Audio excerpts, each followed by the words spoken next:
Hello అండి. అందరూ ఎలా ఉన్నారు? నేను బాగున్నాను. మీరందరూ కూడా బాగుండాలని మనస్ఫూర్తిగా కోరుకుంటున్నాను. ఇవాళ మరొక వీడియోతో మళ్ళీ మీ ముందుకు వచ్చానండి. యాక్చువల్గా 2 డేస్ నుంచి ఏం వీడియో పెట్టట్లేదు. కొంచెము 3 డేస్ బ్యాక్ నుంచి ఫీవర్ వస్తుందండి. బాగా సర్ది, బాగా ఫీవరు, ఇంకా చాలా నీరసంగా డల్ అయిపోయాను అనమాట. ఇంట్లో అందరికీ అలాగే ఉంది, పిల్లలకి, నాకు, మా హస్బెండ్కి తప్ప మేము ముగ్గురం కూడా సిక్ అయ్యాం బాగా.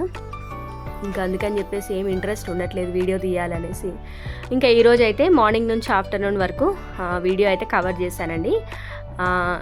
నా ఛానల్ ఎవరైనా కొత్తగా చూస్తున్నట్లయితే సబ్స్క్రైబ్ చేసుకోండి ఫ్రెండ్స్.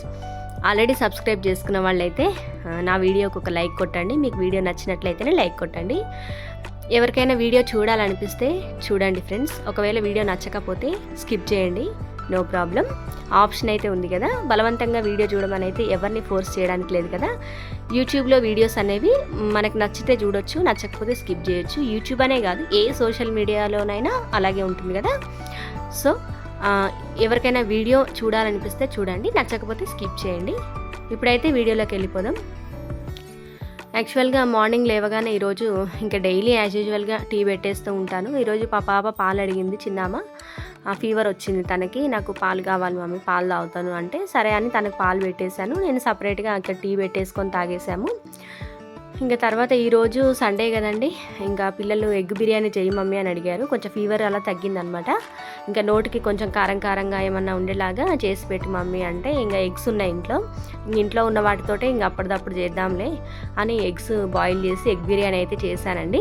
ఎగ్ బిర్యానీ రెసిపీ ఎలా ఏంటి అనేది డీటెయిల్డ్గా అయితే చెప్పట్లేదు, లైట్గా నేను వీడియోలో చూపిస్తున్నాను. క్లియర్గా అయితే ఎక్స్ప్లెయిన్ చేయట్లేదు, ఎందుకంటే వీడియో ఎక్కువ లెంతీ అయిపోతుందని.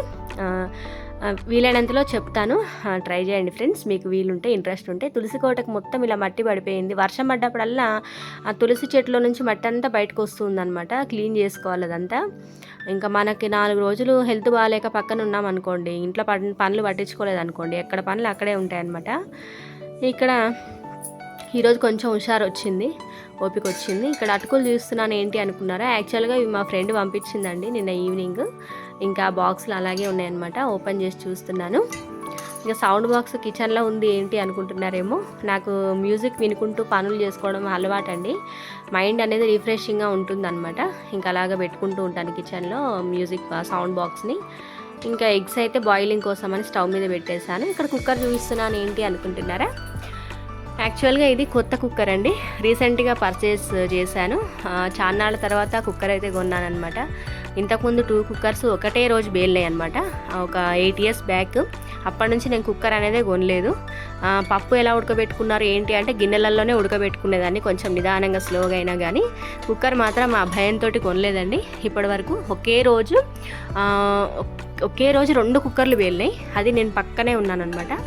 ఇంకా థ్యాంక్ గాడ్ ఆ రోజు ఎవరికి ఏం కాలేదు, నాకు ఏం కాలేదు. మా అత్తయ్య గారు కూడా పక్కనే ఉన్నారు, ఆవిడకి కూడా ఏం కాలేదనమాట.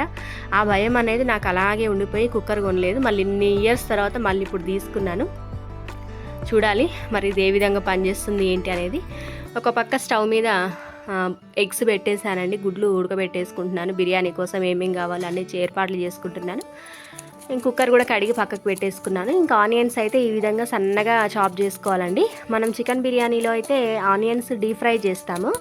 ఎగ్ బిర్యానీ ఎలా చేస్తారు ఏంటి అనేది చాలామంది ఒక్కొక్కరు ఒక్కొక్క స్టైల్లో చేస్తారు కదండి. నేనైతే ఈ స్టైల్లో చేస్తాను. ఈ విధంగా ఆనియన్స్, పచ్చిమిర్చి, పుదీనా, కొత్తిమీర, ఇంకా దాల్చిన చెక్క, సాజీరా, అల్లం వెల్లుల్లి పేస్ట్, ఇలాచి, ఇవన్నీ కూడా మనము బిర్యానీ సామాన్ ఏమేమి కావాలో అన్నీ సిద్ధం చేసుకొని పొయ్యి మీద గిన్నె పెట్టేసుకొని ఆయిల్ వేసుకొని సరిపడా ఆనియన్స్ ఎన్ని ఉన్నాయో చూసుకొని ఆనియన్స్ ఫ్రై అయ్యేలాగా ఆయిల్ వేసుకొని ఆనియన్స్ని ఫ్రై చేసుకోవాలి. ఒక పక్క ఎగ్స్ కూడా బాయిల్ అయిపోయినాయి, బియ్యం కడిగి నానబెట్టేసుకున్నాను. ఆనియన్స్ ఈ విధంగా ఫ్రై చేసుకోవాలండి, గోల్డ్ కలర్లో వచ్చేలాగా ఫ్రై చేసుకోవాలన్నమాట. అంటే బ్రౌన్ కలర్లో రావాలి ఆనియన్స్ కొద్దిగా ఫ్రై అయిన తర్వాత మనం ఉడకబెట్టుకున్న ఎగ్స్ని కూడా అదే ఆనియన్స్లో వేసేసి ఈ విధంగా కొంచెం ఆయిల్లో వేగనివ్వాలి. వేగిన తర్వాత ఆనియన్స్, పచ్చిమిర్చి, మసాలా, ఎగ్స్ అన్నీ వేగినాక ఇంక ఎసరు యాడ్ చేసుకోవాలన్నమాట. మనం బగారాకి ఏ విధంగా ఎసరు యాడ్ చేస్తామో అదే విధంగా ఎసరు యాడ్ చేసుకొని ఇంకా బియ్యం అందులో వేసేసుకొని మనకు రుచికి సరిపడా సాల్ట్ వేసుకొని కలిపేసి కుక్కర్ మూత బిగించి పెట్టేసుకుంటే ఒక 4 విజిల్స్ అలా వచ్చినాక స్టవ్ ఆఫ్ చేసుకుంటే పక్కాగా మంచిగా ఉడుకుతుందనమాట. ఇది కొత్త కుక్కర్ కాబట్టి నాకు ఒక 4 విజిల్లలో అయిపోయింది. కొన్ని ఓల్డ్ కుక్కర్స్ టైం పడుతుంటాయి అనమాట. మీ దగ్గర ఏ కుక్కర్ అయితే ఉందో అది ఎలా ఉడుకుతుంది, ఎన్ని విజిల్స్ ఉడుకుతుంది చూసుకొని మీరు అందాజ ప్రకారంగా మీరు చేసుకోవచ్చు. నేనైతే ఇలాగే చేస్తాను. యాక్చువల్గా గిన్నెలో చేస్తాను, ఇది కుక్కర్లో ట్రై చేస్తున్నాను ఫస్ట్ టైం, కానీ బాగానే వచ్చింది. గిన్నెలో కూడా ఇదే మెథడ్లో చేస్తాను అనమాట. ఇంకా ఓపిక లేదు, కొంచెం నిలవలేను ఎక్కువసేపు, కుక్కర్లో కలిపి పెట్టేసి తొందరగా అవుతుందని చెప్పేసి కుక్కర్లో అయితే చేశానండి. అవుట్పుట్ అయితే చాలా బాగా వచ్చింది, టేస్ట్ కూడా చాలా బాగా కుదిరింది. చికెన్ బిర్యానీకి ఎగ్ బిర్యానీకి కొంచెం డిఫరెన్స్ ఉంటుంది. నేనైతే నా స్టైల్లో ఇలా చేస్తాను. ఇంకా మీరు ఎలా చేస్తారు ఏంటి అనేది కామెంట్లో షేర్ చేయండి. ఇక్కడ ఒక 4 విజిల్స్ వచ్చిన తర్వాత స్టవ్ ఆఫ్ చేసేసుకొని కుక్కర్ అయితే ఓపెన్ చేశాను. ఎగ్ బిర్యానీ అయితే రెడీ అయింది. ఎలా ఉందో చూపిస్తున్నాను చూడండి. ఈ విధంగా అయితే ఎగ్ బిర్యానీ అయితే రెడీ అవుతుందండి. ఆనియన్స్ మనకి ఇలాగా మంచి కనపడాలన్నమాట, మంచి స్మెల్ వస్తూ ఉంటుంది. ఆనియన్స్ ఇలాగా గోల్డ్ కలర్లో, బ్రౌన్ కలర్లో ఫ్రై అయినప్పుడు ఈ విధంగా అయితే నా మార్నింగ్ నుంచి ఈరోజు సండే రోజు మార్నింగ్ నుంచి ఆఫ్టర్నూన్ వరకు నా డే అయితే మీతో షేర్ చేసుకున్నాను ఫ్రెండ్స్. ఇంతవరకు నా వీడియో చూసినందుకు థ్యాంక్ యూ ఫ్రెండ్స్. మరొక మంచి వీడియోతో మళ్ళీ మీ ముందుకు వస్తాను. అంతవరకు ఉంటాను మరి. Thank you for watching. Bye bye.